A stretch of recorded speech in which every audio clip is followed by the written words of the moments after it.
Hello everyone, welcome back to our nutrition and biochemistry series. Today we're going to be discussing magnesium. Look at this beautiful woman right here. Look at how she's sleeping so peacefully. That's magnesium. Look at this guy's pituitary gland, how much it's working and pumping out growth hormone into his body. That's magnesium. Look at this word anxiety with an X going through it. That's magnesium. Look at this romantic couple, how intimate they are. That's magnesium. Look at this word growth. Magnesium helps with growth and development. Look at this amygdala, how much it's working and coming up with ideas. Perfect. There are two states that our nervous system can have. There's the excitatory state and there's the relaxed state. Excitatory is fight or flight, and relaxed is feed and breathe, they call it.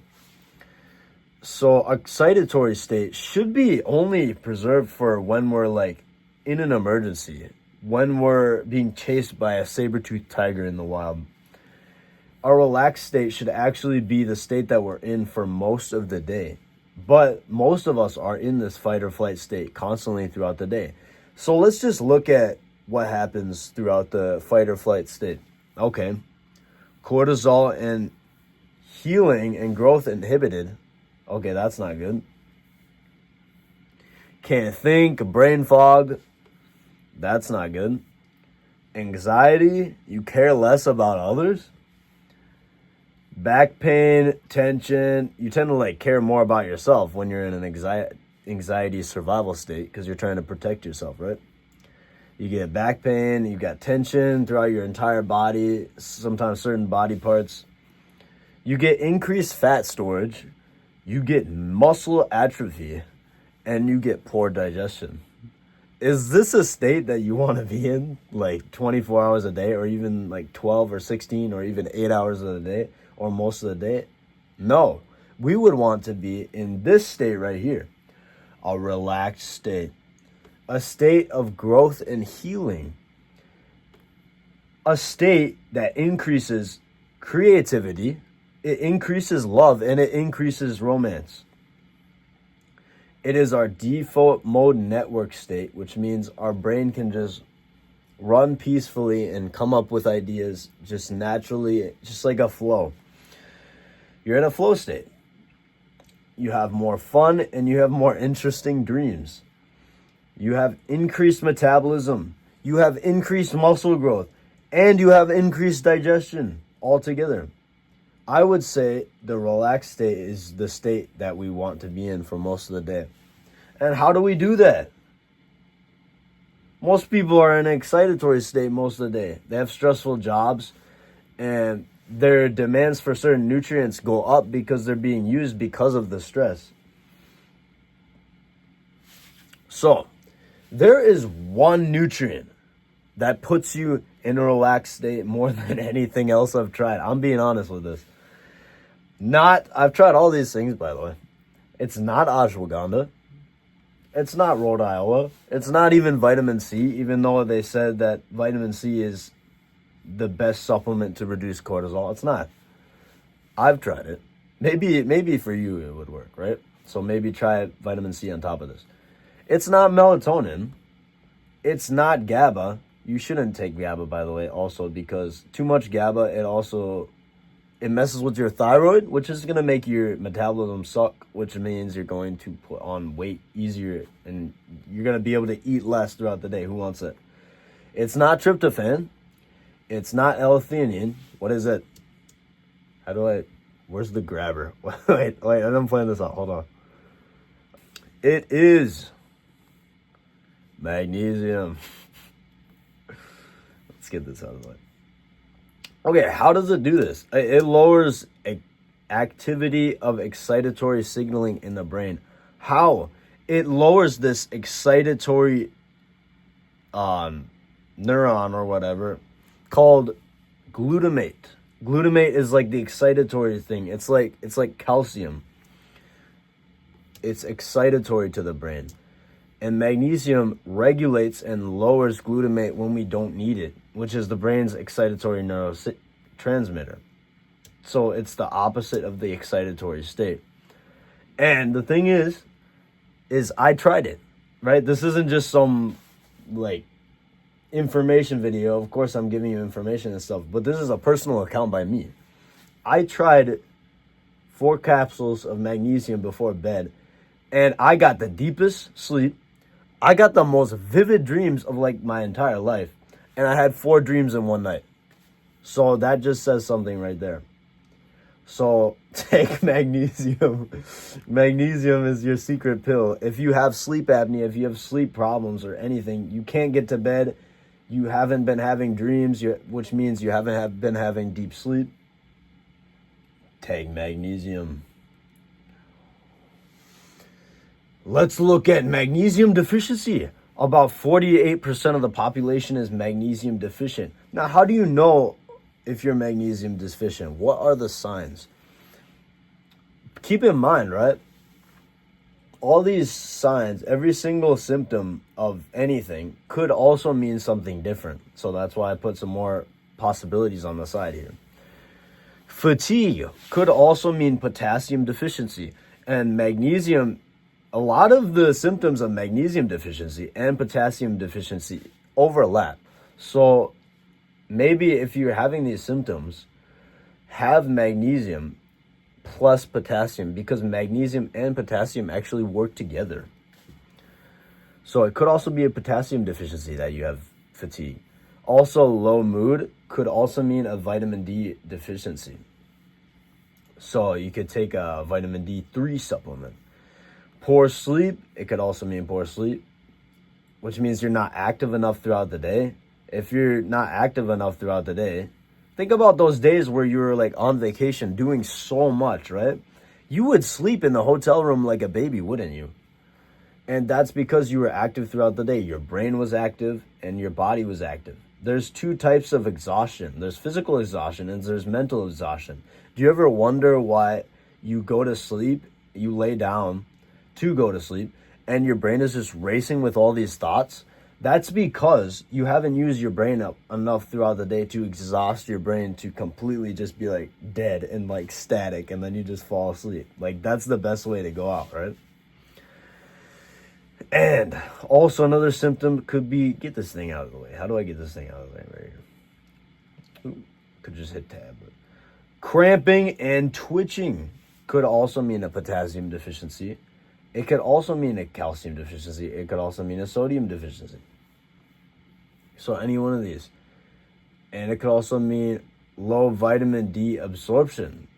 You need calcium to absorb vitamin D, so maybe you're not getting enough calcium. And you also need magnesium to help absorb vitamin D as well.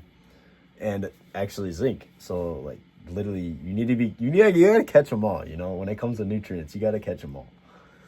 All right, let's look at magnesium absorption, the entire process with me. Follow along.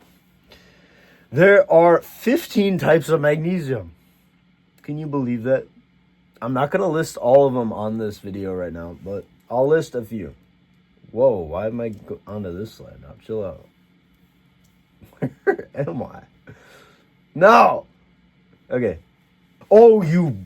This is making me kind of pissed, huh? How about that? Huh? What are you going to do then? Can't do nothing. Because I can zoom in. I'm in control now. All right. There's 15 types of magnesium. I'm only going to list 3. Magnesium citrate, not very bioavailable. It's like 40, 60% or something like that. Magnesium oxide, also not very bioavailable.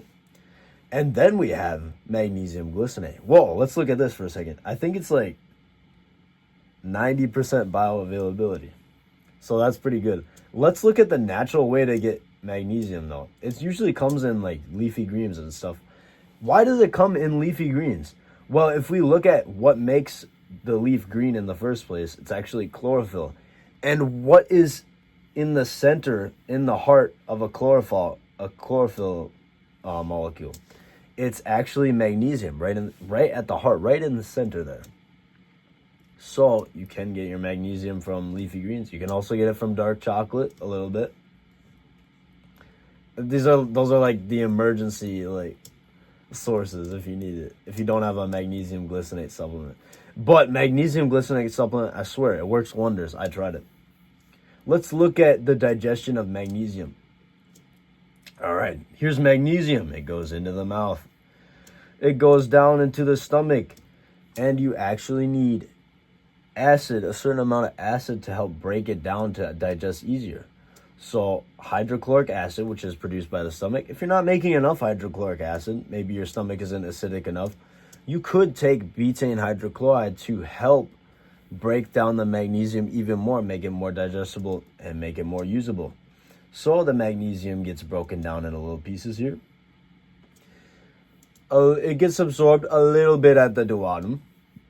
It gets absorbed a little bit in the jejunum. But most of the absorption happens in the distal jejunum and the ileum. Mostly in the ileum. It goes right here. You would think, oh, it goes into the enterocytes just like any other nutrient, right? No. It actually goes in between the enterocytes, which is interesting. I've never seen that before, so that was just pretty interesting to me.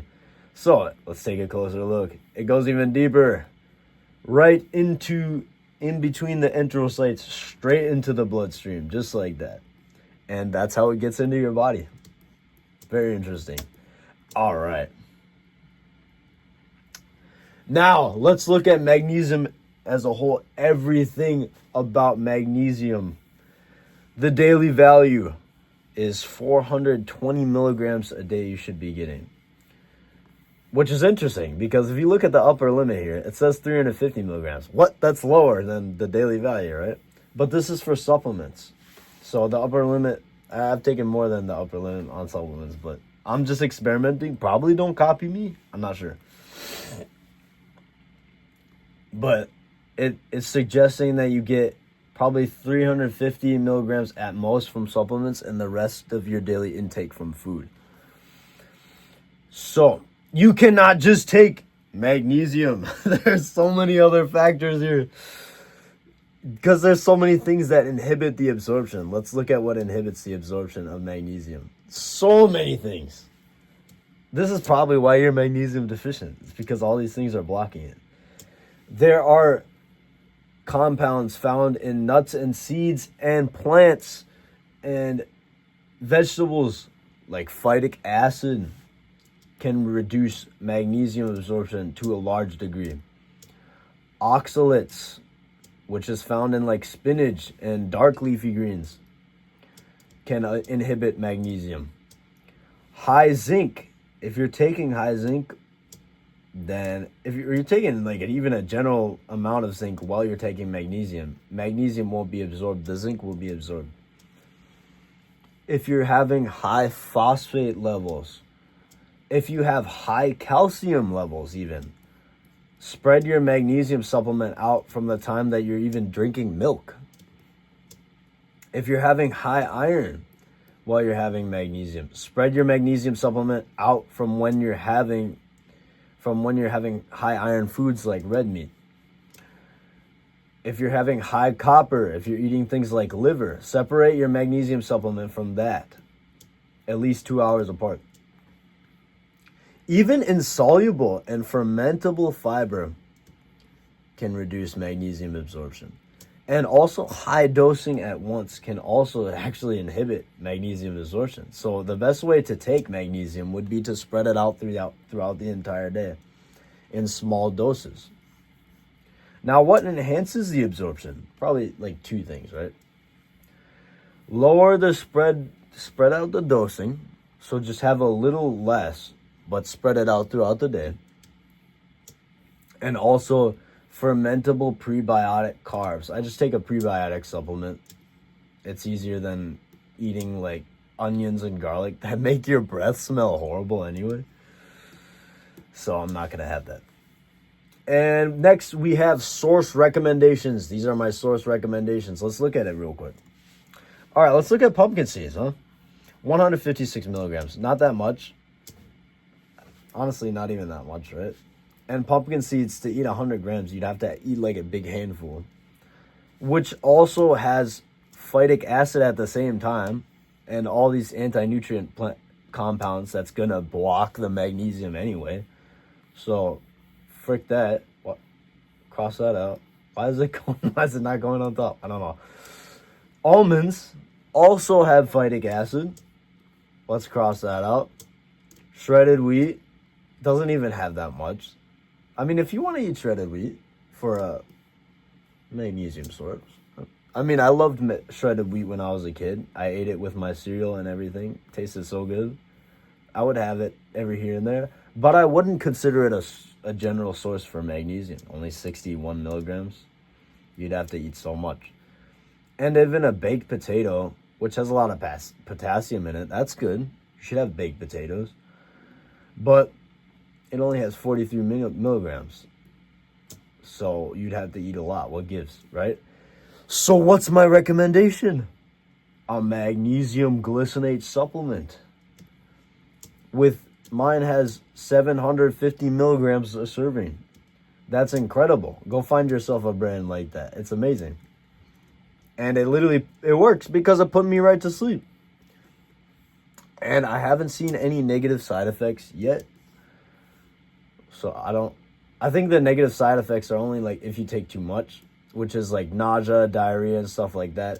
Actually, that's a lie. Because last time I took 5 capsules before going to sleep. No, I took 6, which is 4,500 milligrams. Yeah, I got diarrhea, okay? I can confirm that if you take too much magnesium, you get problems. You get diarrhea, okay? So I took 5 capsules per night. Went to sleep like a baby. No diarrhea. Thumbs up all around the board. So this is my personal experience with magnesium. I'm going to share my experience. This is what's happened, right? Man, extremely vivid dreams. I already told you I had 4 dreams in one night by taking magnesium, which is insane. This is like the cure to sleep apnea. Not even melatonin can like get this done. So extremely good deep sleep. 4 dreams in one night. I'm still experimenting, so I'm still taking it per night. I'm having like dreams every single night now. I wasn't having dreams before, which is weird. And yeah, that's basically why you should be taking magnesium. We went over what blocks magnesium absorption. We went over everything today. So thanks for watching this video. Be sure to join our empire by subscribing and hitting the like button.